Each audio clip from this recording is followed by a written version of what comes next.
And good morning, wherever you are. This is the IDA in the IDA podcast studio host, Keith Duplessis here, helping you with the first ever virtual meet and greet for the IDA. I have a cast of characters with me. They don't have their names up on the grid, but we'll see if we can't run through where everybody is and what they're doing. So we'll kind of go across the top of the screen. First, we got Jason Rose and Josh Petro at the Rag Company in Boise, Idaho, coming off a very successful TRCMA. Morning, guys. We got Davey Trubisky. Davey, where are you today? I'm actually traveling. I am in Alabama today, but normally in San Antonio, Texas. Cool. And we got we'll go over to Shad, Mr. Past President.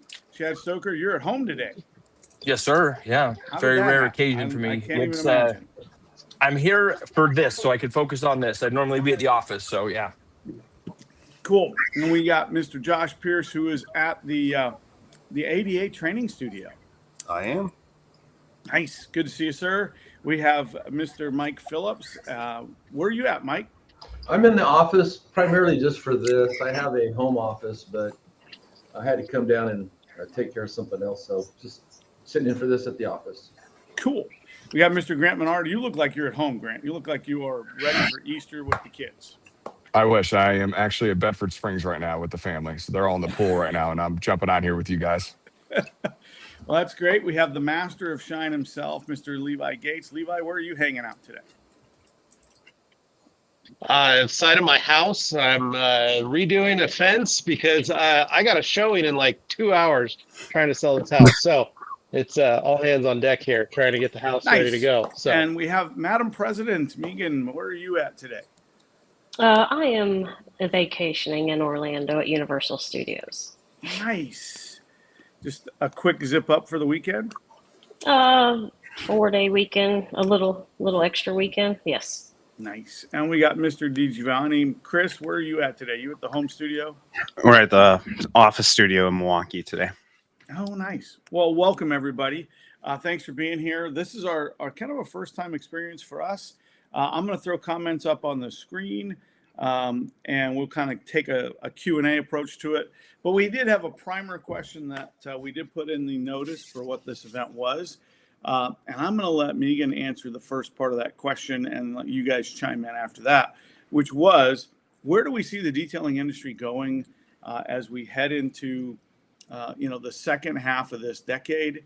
And what do we view as kind of the future of our industry? So good luck, Madam President. The floor is yours.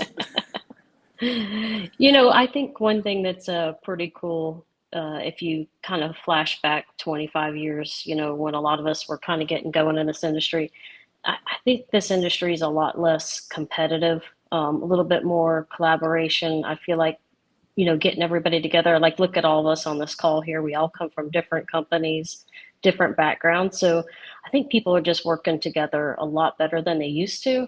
And I think in terms of the IDA, I love watching how we're growing in other chapters in other countries. That's pretty cool because when we first started this, we were like dominating the US, but we really weren't seeing growth. But now when you look at the numbers, we're really starting to make some movements outside of the US.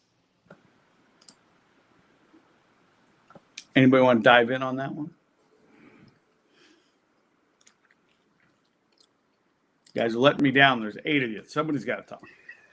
Hey, we can always do alphabetical by first name, and everyone has to play in the game. How about that? Jeez.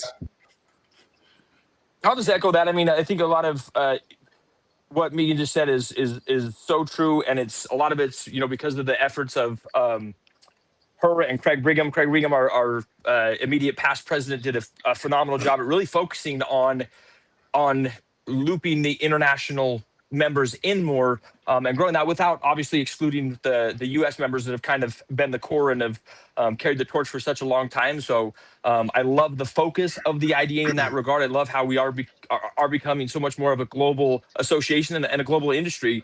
A lot more information is being shared. I was on a lot of the meetings, the like board meetings and stuff for the international committees, and there is a lot more camaraderie. I mean, even across the pond, we're sharing information more. There's a lot more collaboration, even internationally, than there was the previous 7 years or the first 7 years I was really deep in this industry. So I feel like the IDA and the last Craig and Megan have been instrumental in really spearheading that and getting more international focus in the IDA and in the industry. No, I'd agree, dude. As someone who's been overseas a lot to help, it's wild to see the growth of everything and see where everybody's going and see the knowledge that's being put out there. I mean, think back 20 years ago, like I just had a guy on a truck. That was it. And if I exhausted their knowledge, there weren't many places I could go, short of like flying across the country to see Mike and have one of his training classes, you know? So I think it's huge now that there's that ability that anybody anywhere can go get some training, get some learning, get some education, or be able to tune into stuff like this. It's awesome.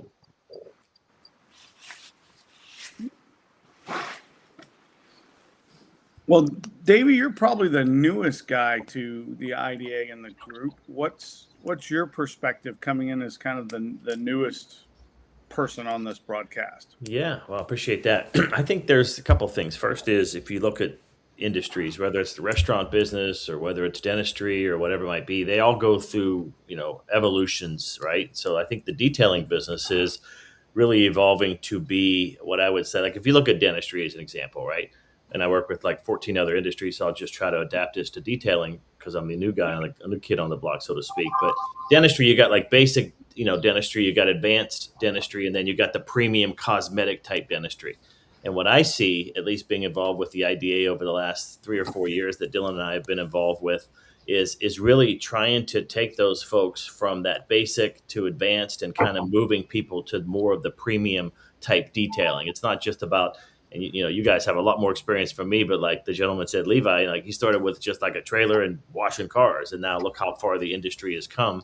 And I think that's one of the big things that the IDA can really help those that are watching. And if they're not members of the IDA, they should seriously consider joining the IDA for less than 50 cents a day or something like that. Because I really see that the IDA is really the foundation to take you from that basic, let's say, person in your local area and taking you up those levels that I talked about earlier. So very blessed to be part of the IDA. And again, I encourage anyone who's not a member to definitely jump in, because not only do you get access to great folks like this in this call, but also a lot of the webinars and other things that we do to really enhance the detailing industry. I got a controversial opinion onto that. Just a tap on that one. Shocking. Surprise, Shocking. surprise. Here we go. I don't think the industry is going more premium. I think it is actually adding channels to it. I mean, when I started putting up websites, it was mostly ceramic coating, paint correction, and detailing. I can't remember the last time I added a site that doesn't have PPF, window tint, other channels to it.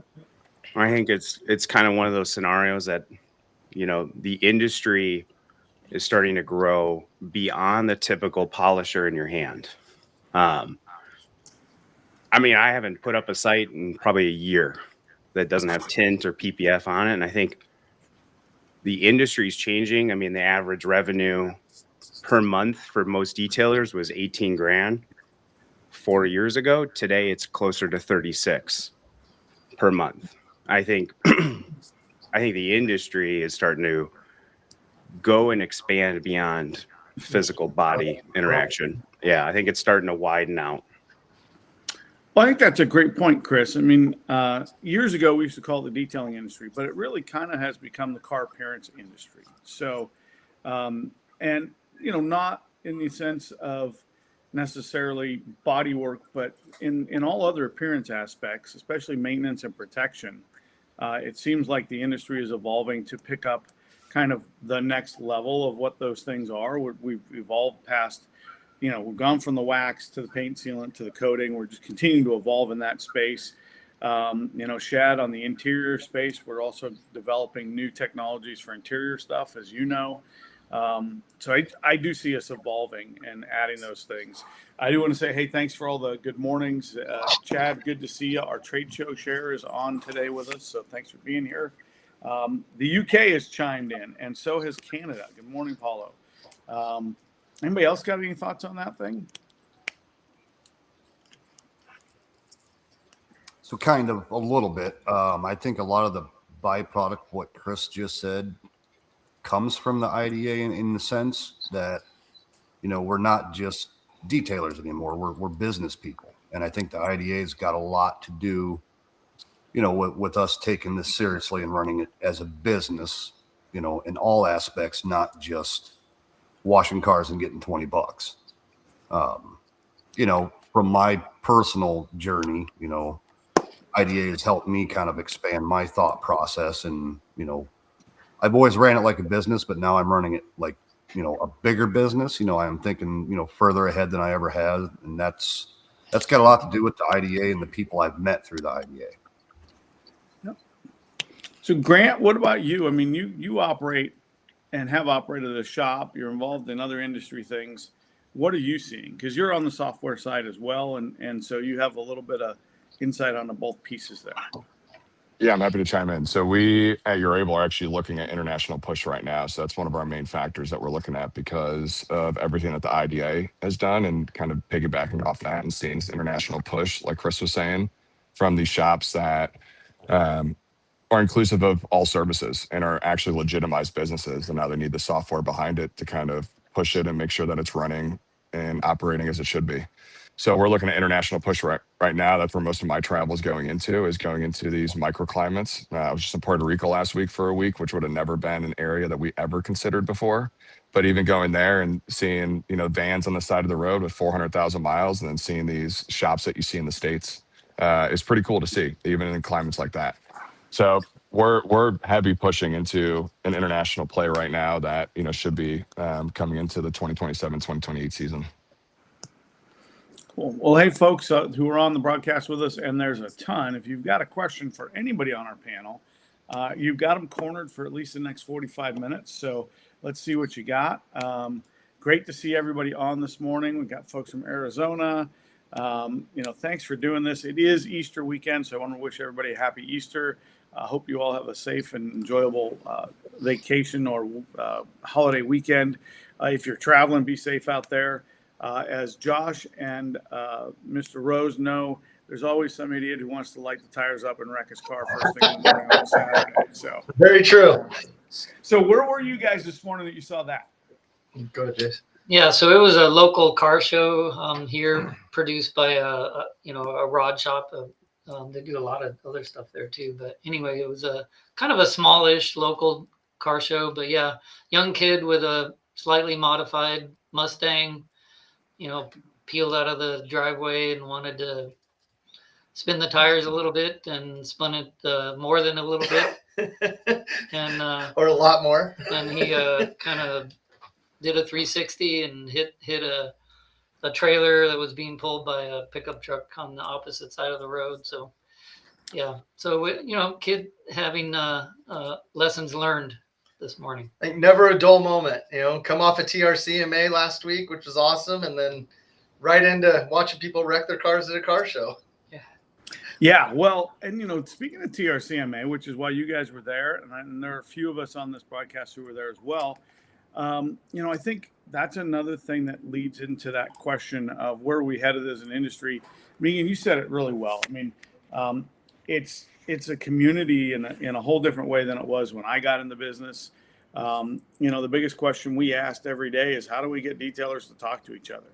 And I think especially an event like TRCMA, Mobile Tech, even the SEMA things that we do as an association to bring the industry together are huge pieces of that. And it doesn't hurt that we've gotten more international. As we see, we got Singapore on, we got the Hutchins on. I hope the Carolyn, you guys are at home, so enjoying a wonderful weekend. There is a wealth of knowledge here. Thank you for looking good, Otto. Ask us some questions, test our knowledge, see if we know what we're doing. I'd like to just chime in with something that I gave this some thought. The two components of this question that was asked for this live broadcast. And I think one of the things that's going to influence the future is AI. I think it's a double-edged sword. In one way, it's very beneficial. It does a lot of things for us. But one of the other things it's doing is it's kind of making a lot of jobs obsolete. And one of my good friends once said, when a guy loses his job, the next day he's either in lawn care or detailing. And there's always, and it's funny because it's true. It doesn't take a degree to start a detailing business. It doesn't take a degree to buy a lawnmower and start mowing lawns. I mean, that's entry level kind of starting. But I was just kind of thinking, with all these, I watch the news a lot, and I see a lot of companies laying off their workforce. And so if a guy or a girl loses his job, the next day he's in lawn care or detailing. I think we might see a lot of people that, instead of taking a traditional job at a local store, hardware store, grocery store, a lot of people might say, I always like cars, want to be my own boss, I'm going to get into the detailing industry. So for that reason, where jobs are being lost in one area, a business could be created in another area. So I think that's just one of the things we should take a look at and realize that there may be some people that are very smart, very talented, that have, for whatever reason, lost their job, but now they're choosing to go into this industry. Yep. Well, I So mean, and even to speak on, go ahead, Keith.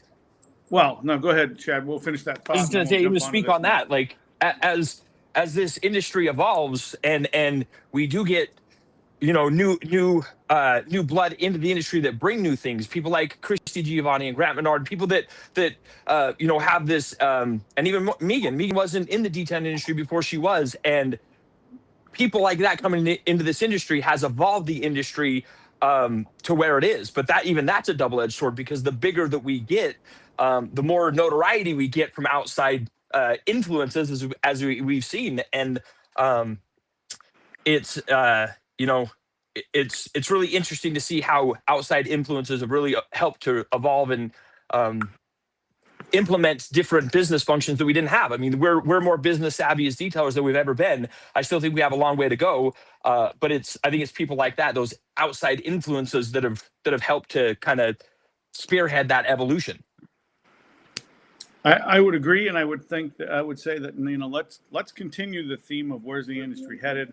This is a great comment from Scott, and thanks for the comment, Scott. The U.S. market is being dominated by consolidation, customers and suppliers alike. And what I would say to that is the evolution, I think, of business in the modern age. I don't think that it's something unique to our industry, but it's certainly something that I don't want to say we've always been a little bit of a provincial industry, because Mike, you were there, as that happened, which was the watching the McGuire's thing, which a lot of folks don't know about that acquisition. There's been a couple of more, public, more publicized kind of consolidations lately. There's that's going to happen, I think, in the industry. What's everybody's feel on that? My feeling is, welcome to being a big business in the modern age. Grant, you're smiling. I know you got a comment. Yeah, I could try. Well, we just went through an acquisition. We got acquired last April. We went through that acquisition stage, and I love every bit of it. It's now putting eyes on our industry, much like HVAC was, plumbers, electricians. All those got picked up before. So now there's eyes on our industry, much like McGuire to do maybe a couple of years ago. But now there's this one in. All it's going to do is benefit, and it's going to stand what we're doing and build up these businesses to be better. The money it actually needs, has needed to continue to grow and continue to expand as well. Started in my mom's garage, so I wasn't anything different than any of this. But to see that there's endless opportunities, so I've stuck with this industry as I have, is because there's legitimate endless opportunity. It never ends. So now that there's outside funding that's coming in, consolidation, I think it just standardizes the business even better, and it's going to allow us to grow quicker.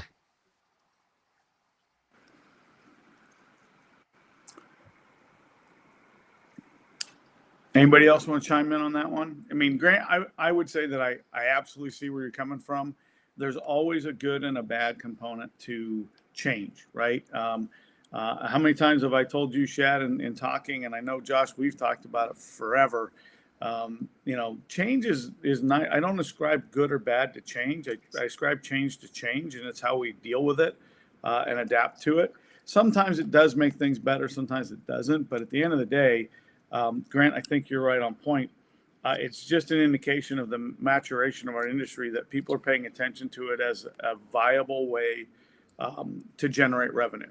Let's face it, big companies and consolidation don't come to places where there's no money. And Yeah, one I more mean, point for on this me, too, if you don't mind. Oh, go ahead, Chad. go ahead. No, you go. Is it cool? So I'm thinking of, all these businesses that are done working and detailing for 40, 50 years. The next thing you know, their shops just shut down, right? Because they have no business acumen in the background or somebody that can't take it over. Well, now we're seeing a consolidation. Now there's a way that people can actually retire on their detailing businesses, and there'd be a consolidation of 5, 7, 10 different detail businesses under one roof. So from my eyes, if I'm thinking 20, 30 years down the line, I love seeing this opportunity now, because now there's going to be shops like myself who have the opportunity to exit at some point and not just shut the doors after putting 30, 40 years of, blood, sweat, and tears into this industry. Yeah, but it is, granted, I mean, it definitely is a double-edged sword, because it puts like businesses like ours that are in the distribution space, it's almost moving to a place where companies like ours are obsolete, and obsolete not because there's not a need for them, but because there's just not a place, because everything is going so almost direct to detailer. And that, if it's not done right, it's forced us to really evolve and figure out how to maintain our place in the industry. Because when you take that, in my opinion, distributors at our level, they are kind of the midway between the companies and the detailers that get detailers the information that they need. So if we take that out, I think it's going to create some constraints and some problems, potential problems,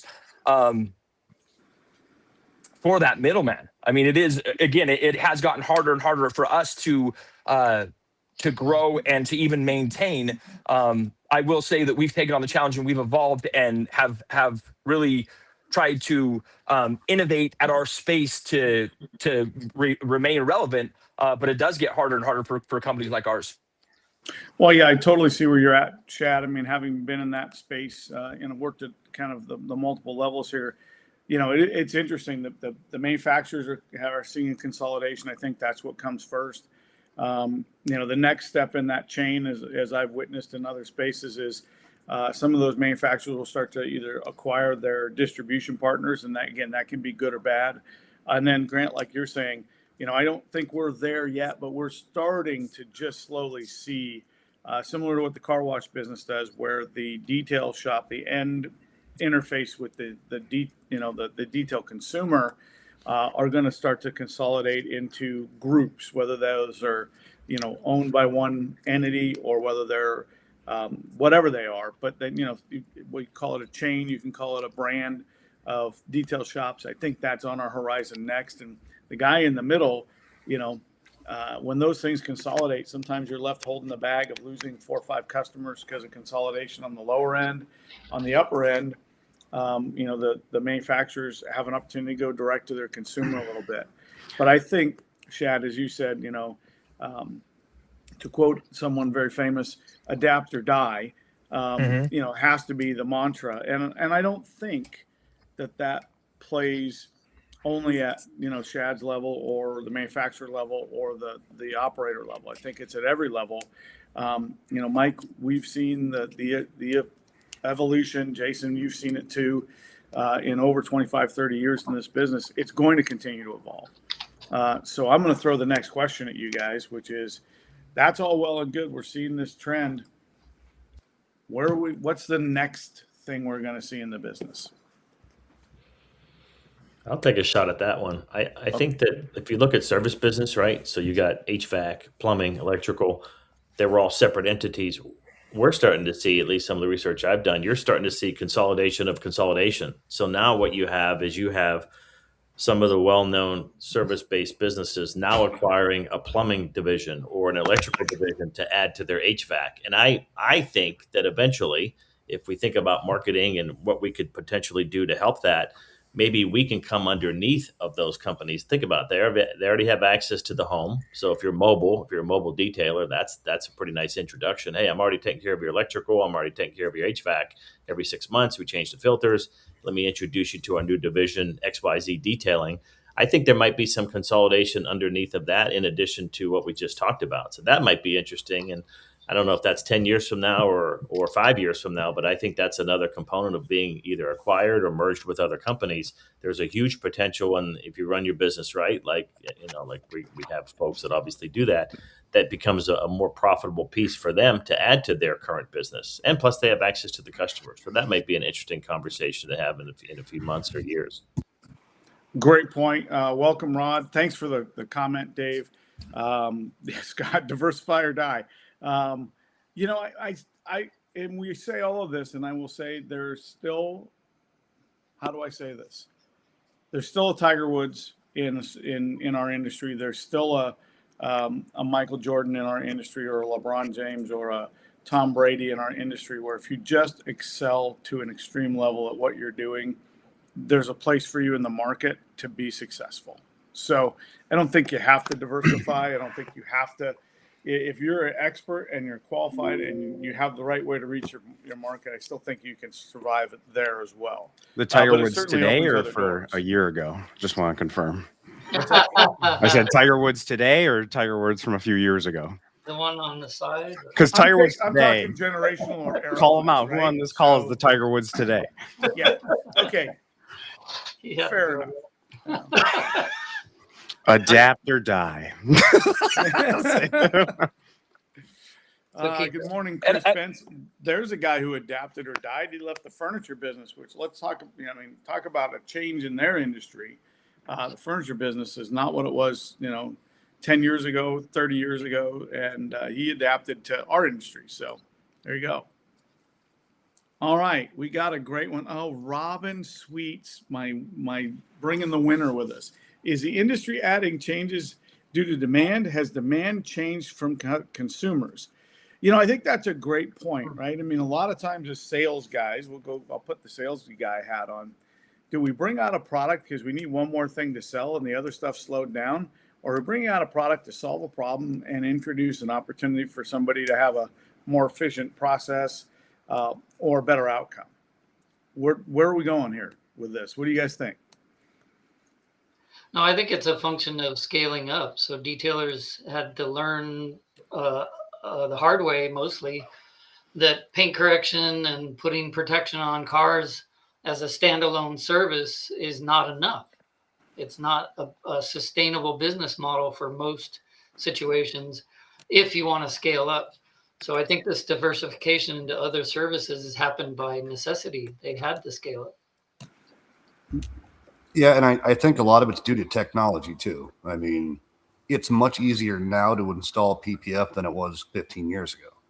Mm-hmm. It's much easier to do paint correction now than it was 15 years ago. So as we advance technologically, it's easier to get into these other channels. I totally agree. And I would say that the auto industry is always our best friend when it comes to adaptation, because they'll change stuff without even thinking about it. And we've got to figure out what we do to react to that. Thinner clear coats is a great example. That has changed the game with paint correction, and protection. So interior surfaces, let's face it, guys, there's some interior materials that you kind of scratch your head and go, what were they thinking? So, I think that's the other part of our business is we do have to be a little reactionary to what's put in front of us. And then we haven't even talked about aircraft and boats, which change all the time as well. Hey, Keith, on that point, I wanted to just add, as someone like some other people on this podcast that works directly with paint companies and car manufacturers and boat planes and airplanes and things, but we're due as an industry. We're due for a major shakeup. It's coming soon. If you look historically, there are major shifts that happen every 10 to 12 years in paint, for example. So as far as painting cars, whether it's at the factory or in the refinish collision repair, there's rumblings and there's things happening right now that are heading in the direction of a major shift. It's like we're about to be hit with cars that maybe don't have paint on them. There's a whole nother shift in what's going to happen to the surfaces of cars. So this is going to really impact the detailing industry where, paint correction and paint protection is now going to get hit with something totally different. Yep. Saturn, anybody? Saturn? Right, Plastic exactly. Yeah, panels, you and I right? are old enough to see that whole thing that happened to Saturn. Saturn, the whole Saturn project, I think, was before its time. Yeah. It's Yeah. like now it's going to happen across the board. Yeah, well, 25 years ago, that was crazy. Today, that's probably what's next, so it's interesting. Another great question here from Richard Hutchins. Do we think it's evolving because the industry sectors are dying and this is the progression forward to stay in business? I actually think it's the opposite. I think it's because we're growing and we're getting bigger and our scope is bigger. You said it, Davey. The technician is more refined. They're coming from another industry, and they're looking at the full opportunity in front of them and trying to build a menu that encompasses every opportunity for generation of revenue. And it's nice to have somebody in every 6 months for maintenance detail, but the reality is the net has to be a little wider because everything's more expensive today. Operating expenses, everything. So. Also, the automotive industry tends to be the most leading. I mean, does anyone here know what the fastest growing channel of detailing is, actually? Grant might know. I'll take a guess. Yeah, I was going to take a guess. It's marine PPF, marine coatings. That's the fastest growing channel, which only comes from the demand of automotive, right? They're driving their personal vehicles around, seeing what's there, and like, now I have a boat. Can I have that same application over there? Yeah. It's the fastest growing channel by far, not even close. Well, and if we talk about scale, and I was fortunate to have Angela Gillum on the podcast the other day. I always joke with her. I say, you don't do boats, you do yachts or you do ships, right? Because she does large scale. You look at the dollars invested in that asset. The necessity to protect it is there. But now you have an ownership group that really feels like it needs the service, and the service is caught up to what the expectation and the standard of the watercraft is in order to support it. So totally agree, Chris. Yeah, I like to come underneath Chris there for a second. So if you think, going back to what I said earlier about consolidation, if we already have access to the client in terms of their vehicle, right, then we should be doing their boat, and when we should be doing their countertops in their house, like residential coatings. And I mean, if you think about how many spider webs can go outside of when we say detailing, let's say, is the core hub, and you start doing a spider web of all the different ways that we should be servicing our end client. I call them clients, customers one off, but clients, someone you serve over and over again. I think that's another big opportunity. And again, if they have a boat, do they have the private plane? Okay, they have the private plane. Do they have a countertop? Yes. I mean, you can go on and on with different ways you can serve those clients once you get your foot in the door and serve them properly. So that was a great discussion. Yep. Yeah, and I think the marine space still has the portable boat that can be brought to you as a detailer. So Josh, and Mike, we've talked about this for years of guy hanging off of a boat tied on with a power cord so he doesn't fall overboard. The evolution is that the shops, and I look at Josh specifically, your shop is big enough you can bring 2 good sized pieces of watercraft in there, 35 footers in if you want. Because the shops have scaled to be able to handle a boat that big. Gone are the days where guys got a 1 bay space and the biggest thing you can take is an F-150. So we got South Africa chiming in. Great to have our friends from down south, way down south. I guess I'd like to interject one other thing. Again, I took this topic and put some thought into it. And when we look at where we see the industry heading, my fervent hope is that it's growing. But I think one of the things it takes to grow is strong international economies, strong local economies.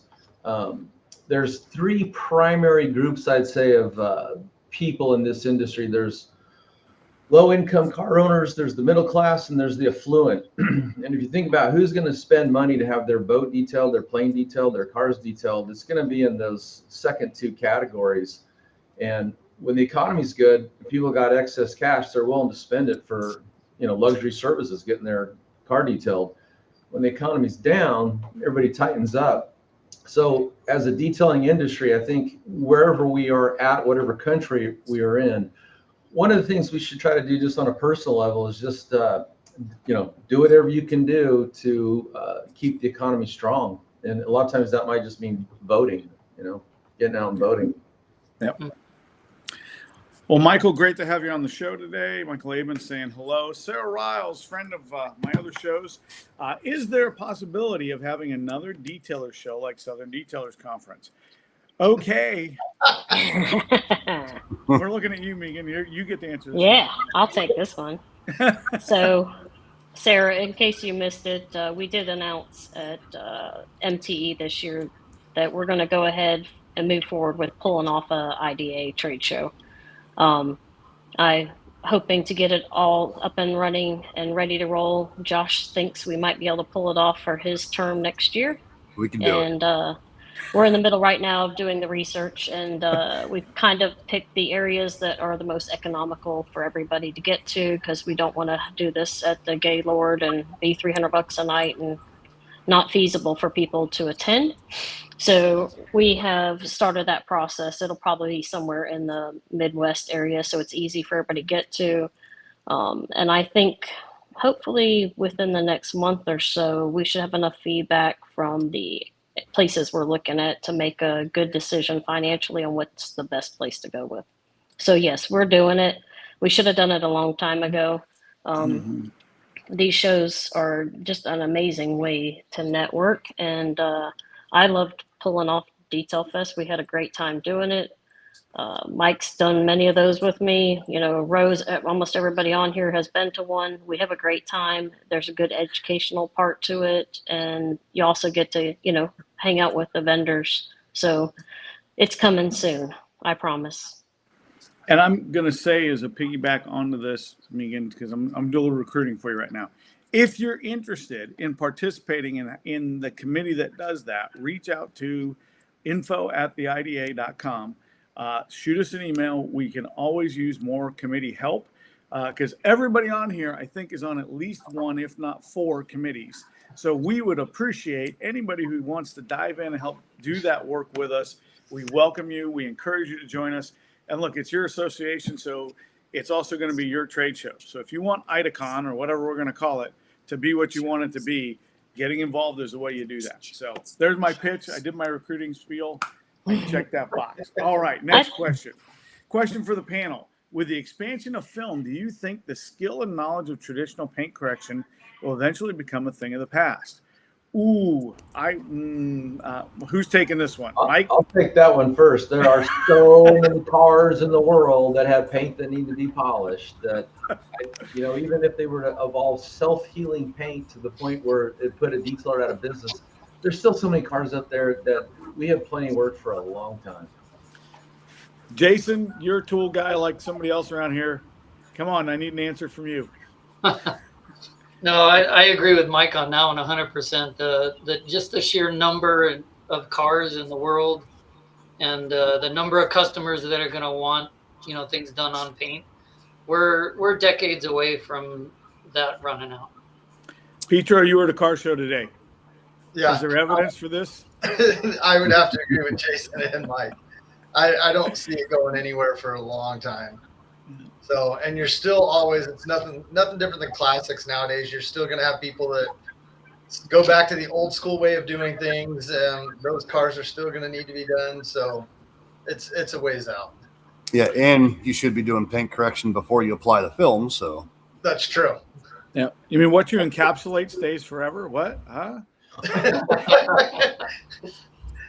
Yeah. And I think the other part is, Josh, you're in this space.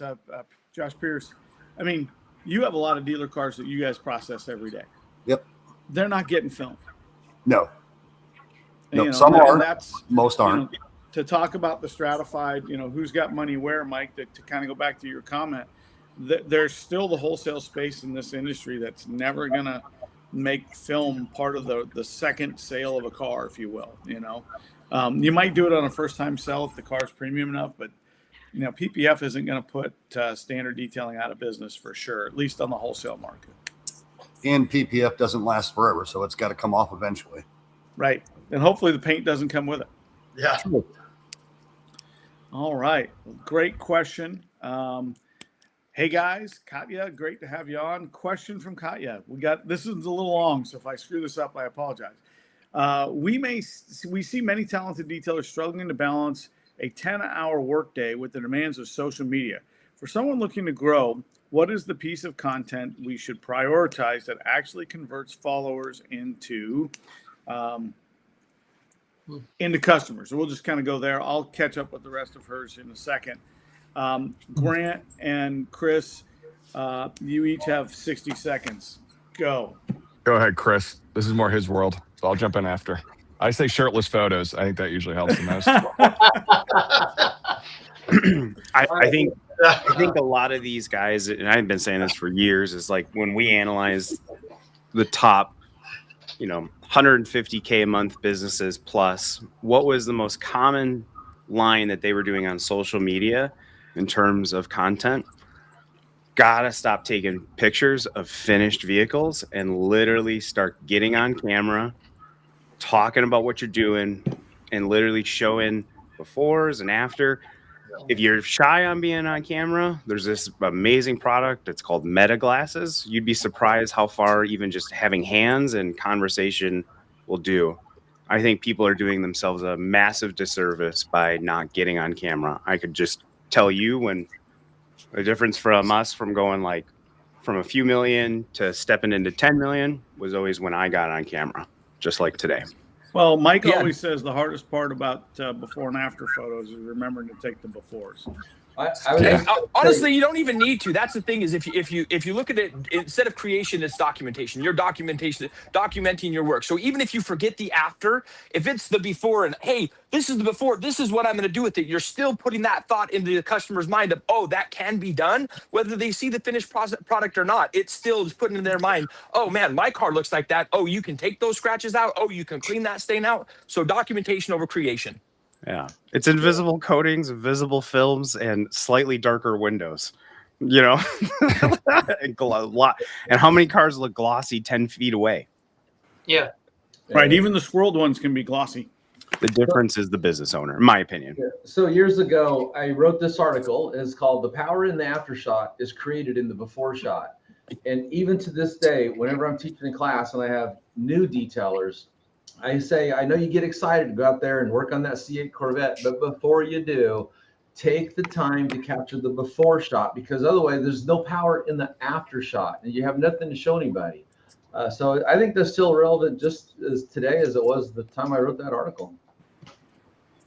And I'll jump in here on the social side. So I look at my shop. We take the social platform from a customer experience base where the customer wants to see the process of their car. So all of our stories, we tell the customer right away, hey, jump on our social page, make sure you like and follow us. And then when you do that, we're going to go and showcase your vehicle in all of our stories moving forward through the whole process. So the first step is to make sure customers just stop in randomly, and then the other side of it is customers get a phenomenal experience because now they see that we actually take care of their car and that we care about their car and everything else. So it's not about converting followers into customers. It's actually promoting and supporting our current customers. And then they'll refer their other customers and say, hey, look what's done at Menard. When we post them as well, we actually tag them, especially on all the social pages, because what does that do on Facebook? It goes directly onto their feed, and then all their friends and family members and all their followers then see the work that they just had done on their vehicle too. So it's like they're, them showing it off. So we have a full-time professional videographer in-house or photographer in-house that 2 weeks after the job leaves is when we post that vehicle to keep that process going long-term versus being a transaction once a credit card swipes. And then it gets tagged onto their page, and then all their friends and family members get to see their new vehicle that they just had done at our shop. So we take it from like a customer experience side of it versus like a sales arm. That's a great point. Brilliant. Because I think that they're vested in watching their vehicle and the transformation their vehicle has. So it's going to bring them back. And how many people are they going to go to and be like, hey, check out, this is what it looked like before. Here's the process they did. And here's what it looked like after. And I'm so happy with it. It just helps build that relationship with you as a business as well as the customer engagement. So yep. Yeah, I think the other thing is you guys have to consider this, and it doesn't matter in my opinion about the new day and age or any of those things. The staying is still the same. It's not a it's a relationship, not a transaction, and I think It doesn't matter if you have 600 employees or you have, 6. It's still a relationship. You have to find a way as a business to build a relationship with your customer so that not only are they invested in, I think, the process of their car, but they want to share that with your customer base. And the best salesperson for your business is somebody who's a happy customer and tells everybody about it. Megan, you're at Universal, but I learned this at Disney University. If you have a negative experience at a location, they tell 80 people. If you have a positive experience, not great, just positive, they tell 1 to 7. So, you've got to find a way to remind the customer. Grant, I love that you don't post it for a couple of weeks. You got to find a way to remind your customers of how great the experience was after the experience so they can continue to share it. And think about this, then the customer is literally going on your page for the next 2 weeks every single day waiting for it. So you got like this anticipation then too. And when the car's in, they're on your page all day, every day, clicking, waiting to see their vehicle. So if you're looking at, visibility into your page, after 2 weeks, now they're onto you. Like they've been doing it for 14. Well, if the car was there for a week, they've been doing it for 21 days straight. So now you kind of got them into this, whirlwind tornado of, oh, I'm going on Menard's page every single day, which is awesome. And it works. Yeah. And you keep feeling that you keep that feeling going for longer. They get their car back and it's great and they're happy, but then they get to relive it. It keeps that dopamine hit longer. So they're going to talk about you for an extended period of time as well. That's brilliant. Yep. Scott, hey, you see more collaboration in the industry than in the past. You see more sharing of ideas, best practice within the industry, more of a high tide lifts all boats attitude, which is great. We agree with you. I still think there's a mile of distance for us to go on that front. But that's why we started the IDA. So thanks. We're hitting the mark. Megan, good work. Nice job, team. Good job, board of directors. All right.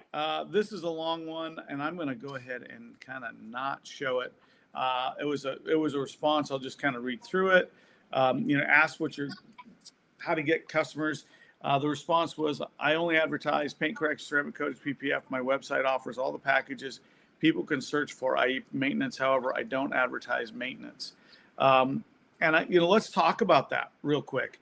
We all, I think, have at one point or another advocated, get people into a maintenance program. It's a key to customer retention. It's a key to revenue, continual generation.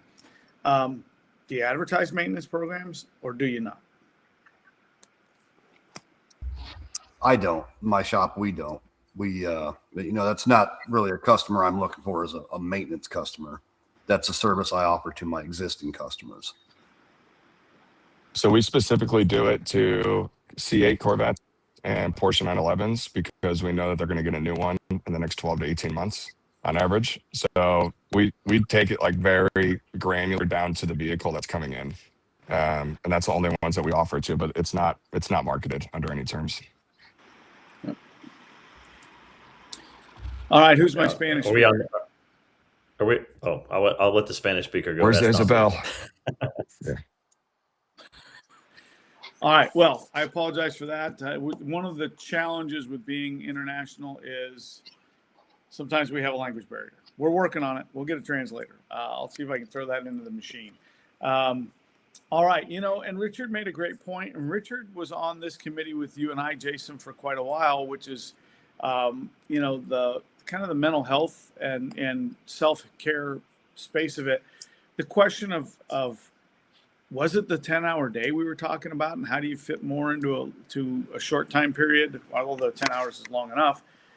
Was it about struggle to find work-life balance? And I definitely think there is a space for that. But I will say most people who are uber successful are a little bit obsessive and all consumed. So I personally don't believe that being consumed by what you're passionate about is a bad thing. I think that's a focus that leads you to success. But what do you guys think?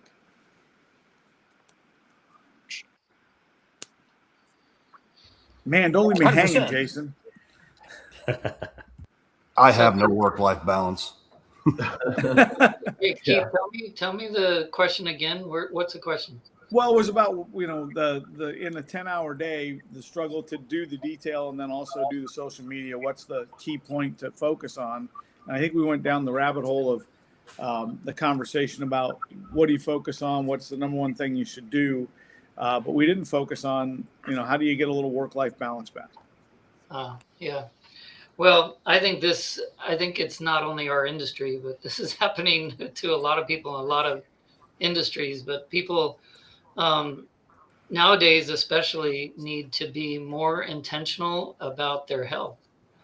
And it's not about an entrepreneur. It's not about a detailer. It's not about a business person. I think in general, we as a community, as a society of humans, I think it's a good message for everybody to just be healthier, make better choices on your health, which includes a work-life balance. Well said. And get a little community where you can. That always helps. Look at that. Megan has community right there with the super pup. Uh-oh, she's got two. Nice. Looks like we got another vote for a trade show. Melinda says, yes, we need one. They're voting for the Midwest. We have 2 votes for Midwest. Nice. Hey, if I can go back, Keith, on that, when we're talking about work-life balance, and Josh will probably tell you how this, I think for some people, work is their passion and what they enjoy. I work a lot. I don't deny it. And when people say you're a workaholic, no, I'm passionate about what I'm doing.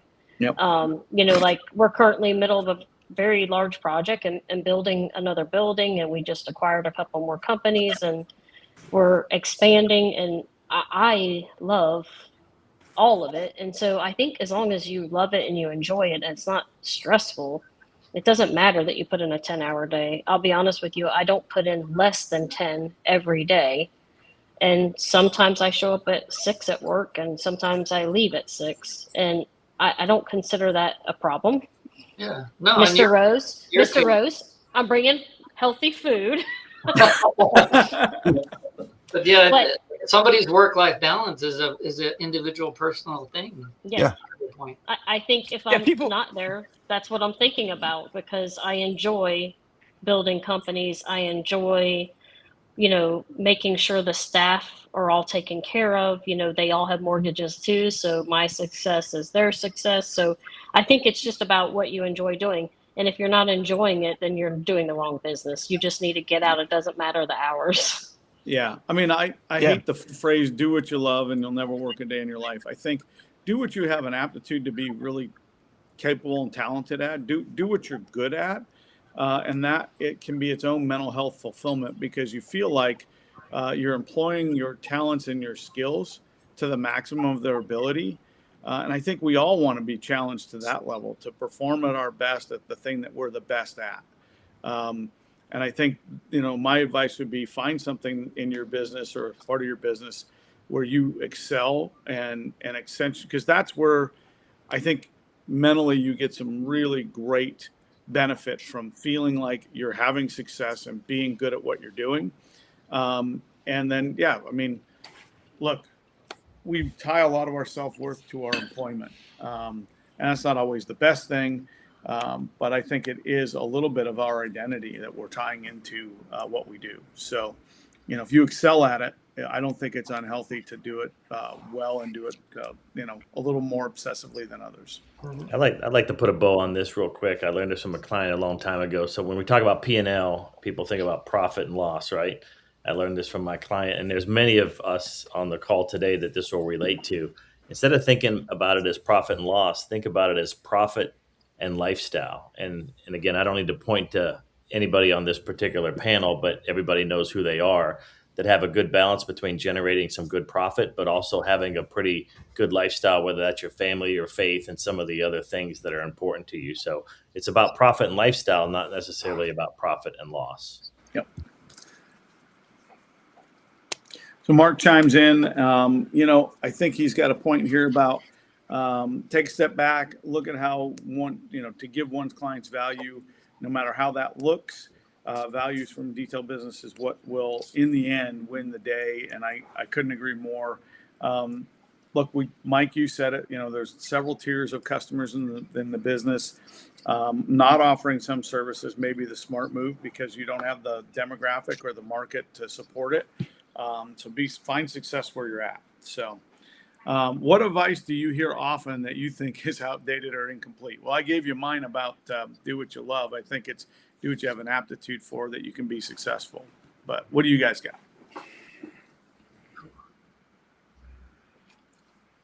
All right, that's it. I'll share something I find myself sharing a lot online and like the Facebook groups is just learning the learned skill of saying no. Everybody seems like they want to tackle every problem in the detailing world. And the old Kenny Rogers song, you got to know when to hold them, when to fold them, when to walk away. And I think that's something a lot of new detailers at least need to learn. They just need to learn when to say no and just protect themselves. It's good. All right, Robin's back. How can a customer or even another detailer tell the difference between real skill and good marketing? That's a great question. One word. There's lots of AI fluff and stuff in marketing right now. Sorry. Wow.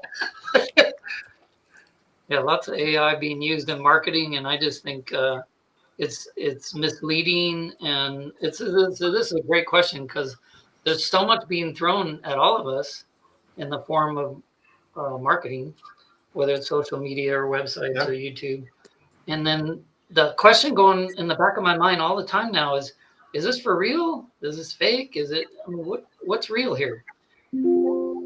It's kind of crazy right now. Well, but I think back to Chris's point, Chris, the idea that you're, and you too, Shad, about documenting the process, the work, that's authentic. And I think people, the AI is fun. I watch some crazy, Golf Yeti stuff and it's funny. But I do think that people want authenticity when they look at, content. And when they can't tell if it's authentic, or when they don't feel it's authentic, they click away. Mm-hmm. I think word of mouth and other customers' experiences is a huge thing in that. I mean, you hear directly from somebody else that somebody did a great job, you're probably going to believe them and have the same result. So, It's a good question. Yeah. I love this. And Mike, you're an educator. I think all of us at one point have been or are in the education portion of their business. In this industry, you're learning agility must be on point. I have a Saturn SL2 1995. There we go. Got the Saturn on the show. Hey, that's going to pop up in a car show someday, I swear. I think there's no better answer there than the learning. You have to be in learn mode in our business. But I mean, go ahead. I was just going to say that, but that goes to all aspects of life. Going back to what we were talking about with work-life balance, I feel like we get in this trend. It's easy to learn new detailing skills, and we go down that rabbit hole. And we spend so much time becoming a better detailer and even a better businessman, and we don't spend enough time on being a better person, on working on ourselves outside of our business and our relationships and our home life. I mean, the reality is we spend our time where we want to spend it. So if we just focus on the detailing skills and not building ourselves and evolving as a person, I feel like, you're just going to be inclined to spend more and more time just doing detailing. So we are at the hour point, and I'm going to go to speed round here, guys and gals. So, because I always do this when my podcast runs long, and it always runs long for some reason. I think Mark's had a great point. It's not just about detailing; it's about your business offering, PPF, chip repair, interior, leather, all those things. I would agree with that. There was a time back in the day, Jason, when you and I did at one of the very first Mobile Techs, a thing on extra services was kind of part of our day there. We don't call them extra services anymore. Now they're just service offerings that we do. They're enhancements to our business. And it went from simple things, right? Like from chip repair to now more complicated, more skill and time intensive stuff like PPF, like, color change film and all this stuff. So I would agree that, you know, the layers, as you said, Davey, adding those layers into your business, finding an opportunity to service the customer more than just the once every 6 months schedule is the big thing. All right. Hey, board member Ian Remmelkamp, friend of the family and friend of the show. Thanks for being here. All right. Andrew St. Pierre. In the last year, we have really focused on offering other services. I love that. There we go. One of your guys there, Chris? I see the little. I haven't seen anyone who's not my guy yet. Boom, say. Let's go. Come on. Nomination by Retailers Roadmap. Love it. It's easier to sell to an existing client than to gain a new one. I absolutely agree with that, but I think we also have to live with, and Megan knows this as being president. I think there's a few of us on here who have been. Turnover is part of the game. You know, whether you like it or not, there's attrition in your customer base, moving, car changes, driving ability. So you always still have to be looking for a new customer. Even if it's passively, you have to be looking for a new customer. All right, Mr. Past President, thank you. Bouncing through here. Oh, man, I really got to get that. It says, greetings, detailing a car and listening to the greats of the industry. I took a course with Jason at AutoCR, a pro. Woo. And I have to be sitting right next to him. Yeah. Well, see, there's that global thing. That's awesome. We're making our headway. So, yeah, if you're in the UK and you're watching right now, join the UK chapter. And that goes for anybody. If you want to join the IDA, go to the IDA.com, the-IDA.com.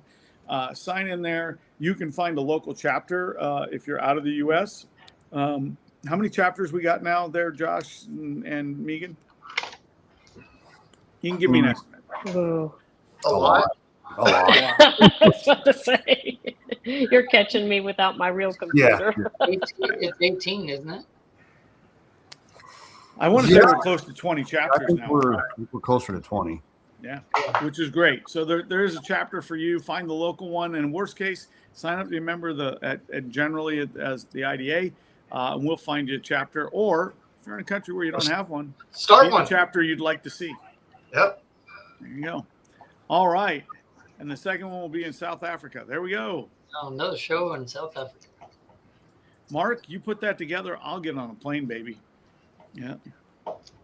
Sarah says she's willing to help. Somebody sign that girl up.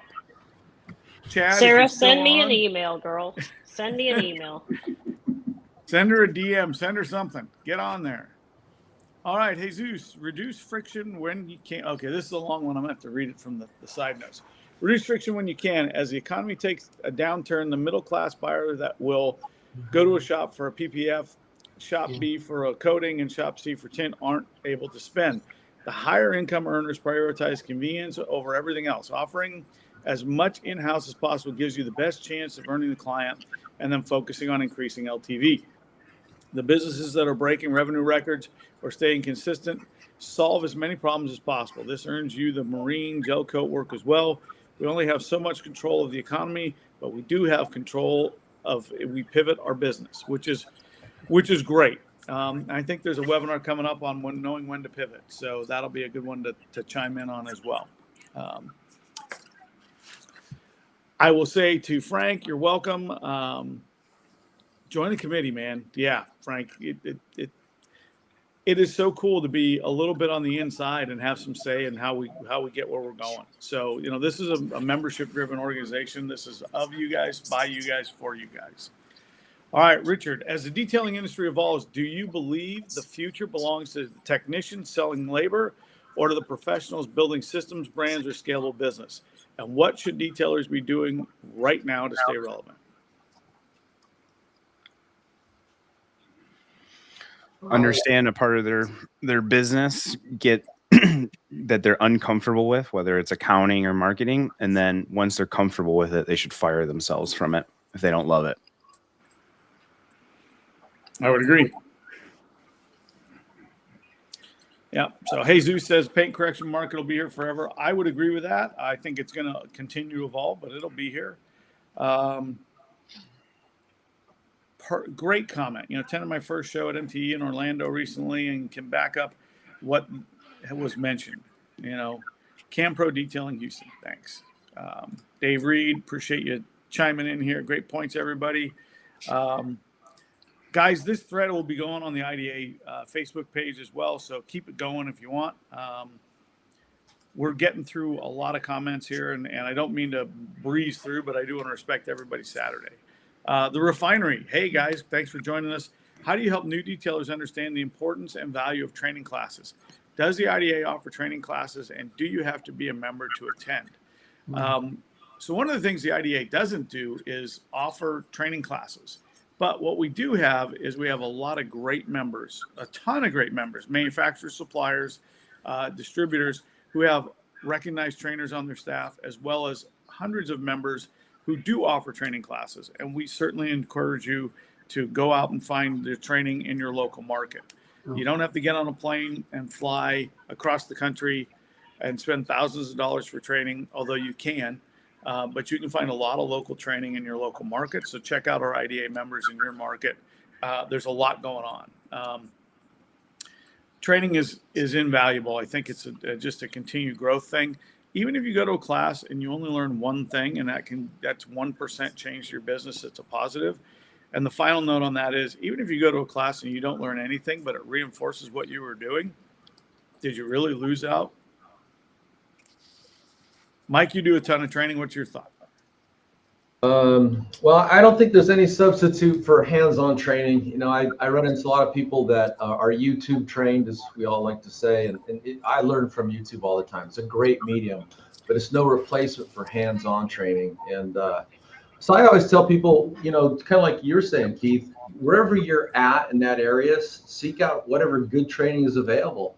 As I like to say, over the decades now, I've had a lot of professional, seasoned detailers come take a class, and for the whole reason, just to validate that what they're doing has been the right way for all the time. So one thing I do know is I learned a valuable lesson years ago when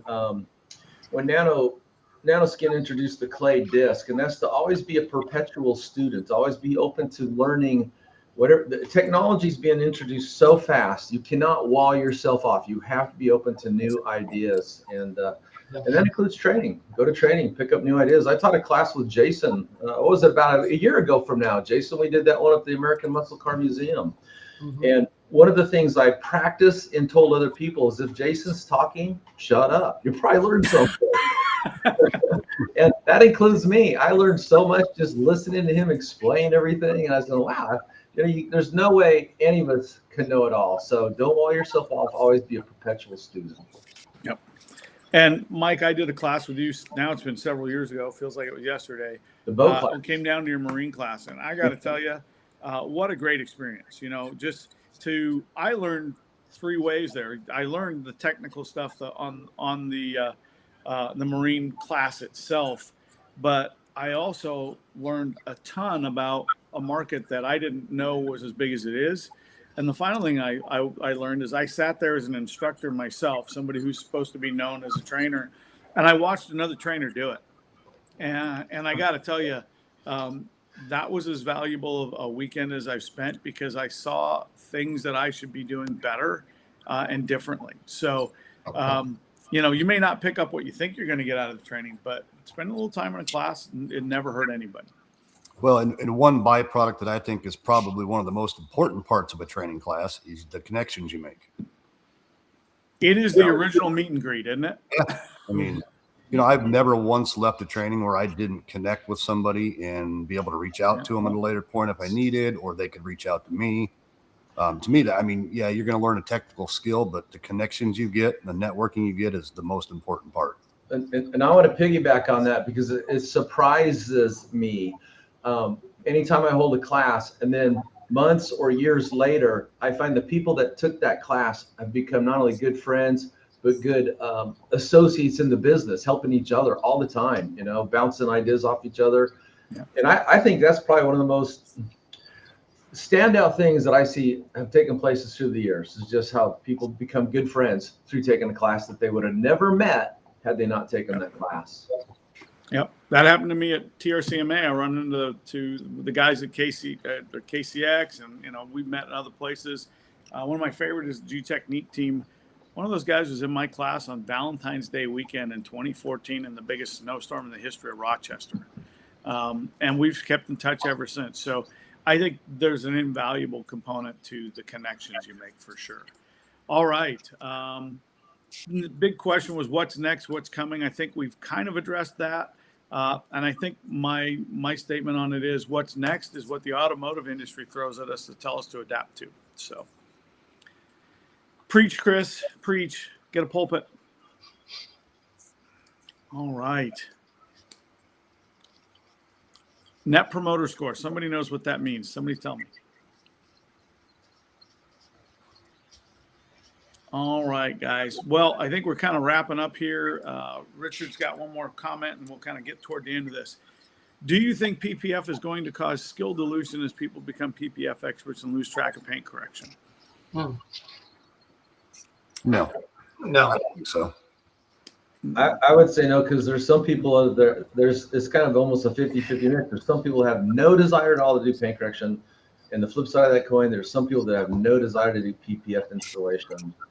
I took a PPF class and I can appreciate those that do it, but I don't really want to do that. That's not my thing. So I think it's just people will go to where their passion's at. Yep.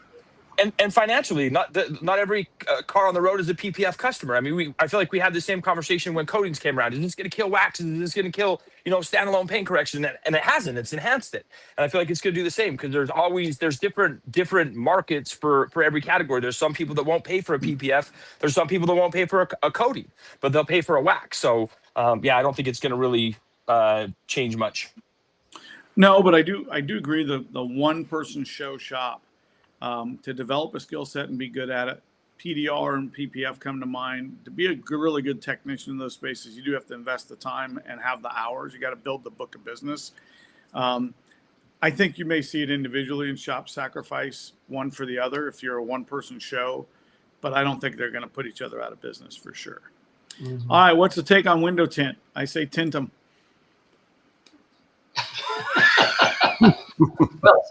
Yeah.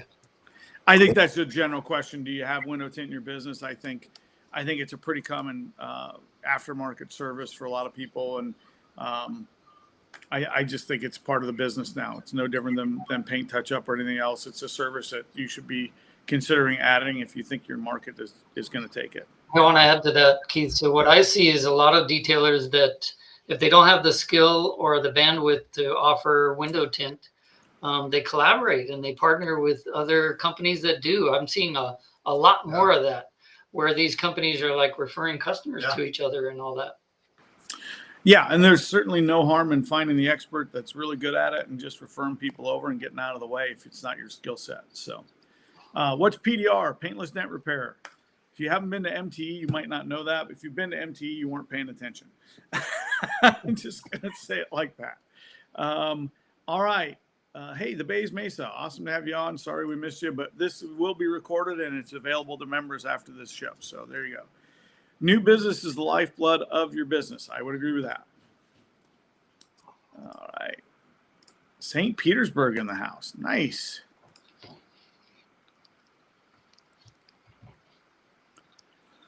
Richard is recruiting for UK. Awesome.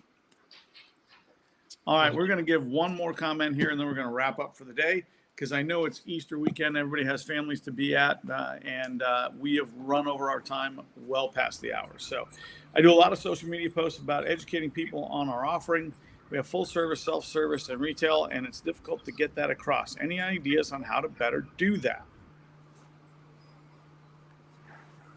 Well, I'm going to give you my take on it, and nobody's probably going to agree with me.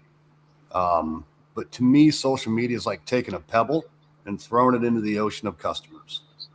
You can get really good at it, but I've had a lot of success doing some targeting ads on streaming.